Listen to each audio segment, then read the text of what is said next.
All right, yeah, that'll definitely get you out of bed in the morning. Heck yeah. Oh yeah. It's really cool. Like I really love that like jungle beat drums type of thing. Like it's very emotive. It's super cool. Yeah, it's like really motivating. I play one of my other bands. I play in a jazz band called In the Tradition Jazz Ensemble, and we play Afrocentric bebop and stuff like that. So we're highly focused on the percussion elements. We've got drummer, hand percussion, auxiliary percussion. So it's that sound of like having layers and layers and layers of percussion is like one of my favorite things. Yeah. It's super cool. It really sets a vibe. Yeah, it gets that heartbeat going, you know? Yeah, exactly. Yeah. Makes you want to move. Yeah, and I'm like, the hook is I'm a sucker for the hook because I'm like an enormous Star Wars fan. To maybe an unhealthy degree, but I love Star Wars. So the whole like use the Force thing, like I'm like, all right, like hell yeah. Ready for my day. Let's go. Ready to go down to Taxi Station and pick up some power converters? Hell yeah. Oh boy. Yeah, that's it. Yeah, no, that's great. Like I can be anything, whatever that other like you said, it's an affirmation song, and just the way it builds into that at like I don't know 2/3 of the way through. I'm just like, this is great. I should listen to more positive music. I listen to a lot of sad music, and like it's good to mix it up sometimes. Just give yourself a break from all the the negativity and all that.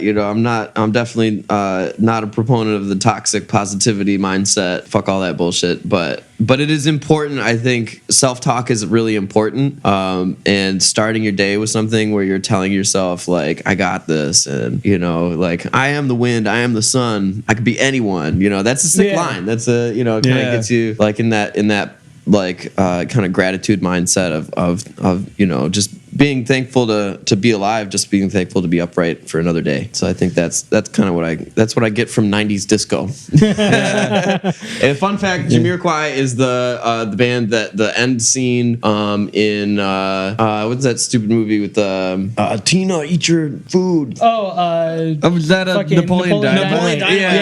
Yeah, it's the dance scene. Oh yeah. That's a Jamiroquai song. I can't remember the name of the song off the top of my head right now, but then that dance break we had makes even more sense. It really does. I feel like Napoleon Dynamite is one of those movies that I probably saw like 30 times in middle school and high school and haven't watched since. No, yeah, definitely not. Kind of like Superbad too. I feel like. Yeah, iconic for that time frame, but I don't know. I could how it's aged. I'm not sure. Occasionally, you still see a dude in a Vote for Pedro shirt just walking around. Yeah, I would. That has become a part of culture outside of the movie. It's just become like that T-shirt exists. Separate. I'm about to change my name to Pedro and run for city council just to see if it works. I mean, I think it would just on principle alone. There you go. Yeah, it's entered the zeitgeist. Yeah, is that cultural appropriation though? Yeah.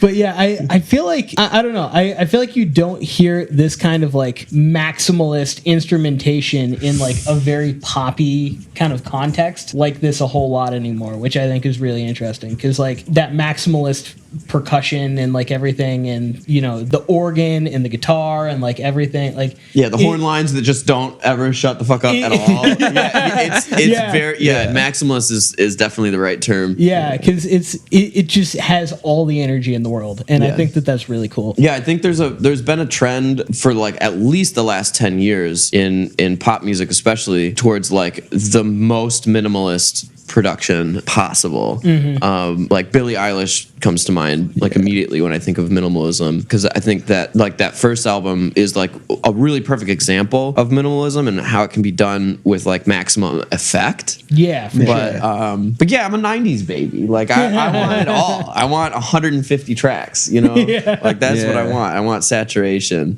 So I like the minimalist approach sometimes. I write folk music and stuff, and that's like that's as minimalist as it gets. But But yeah, I really appreciate that. Like how much shit can we fit on a track without it becoming nonsense? And that's like right at the limit, I think. Because it's totally coherent, but there is just so much. I've listened to this song. It's my alarm clock. I've listened to it thousands of times probably, and it's like it's still sometimes if I hear it on a different system or a different a higher fidelity sound system or something, there's still things that I pick out. When we were listening, there's a shaker part that I swear I've never heard before. There's like little shaker flourish somewhere in there, and I was like, oh shit. But that's what I like about that maximalist like production take is like there's so much going on that each listen kind of feels new.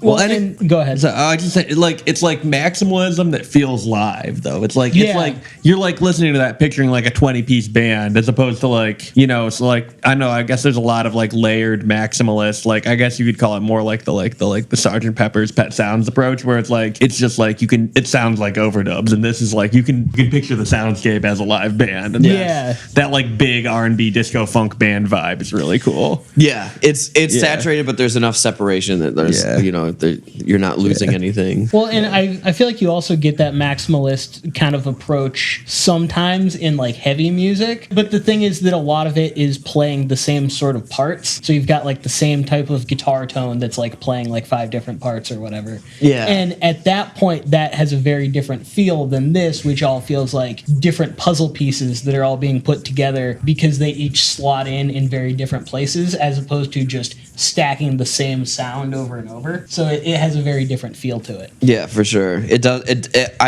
I like that. I mean, we did a little bit of that in our record. There's definitely like lots and lots and layers of guitars doing roughly the same things. But I mean, one of my very favorite bands, which is funny, I didn't pick one of their songs, but they haven't released anything in a minute. Incubus. Top 40 alt rock band, huge since the 90s.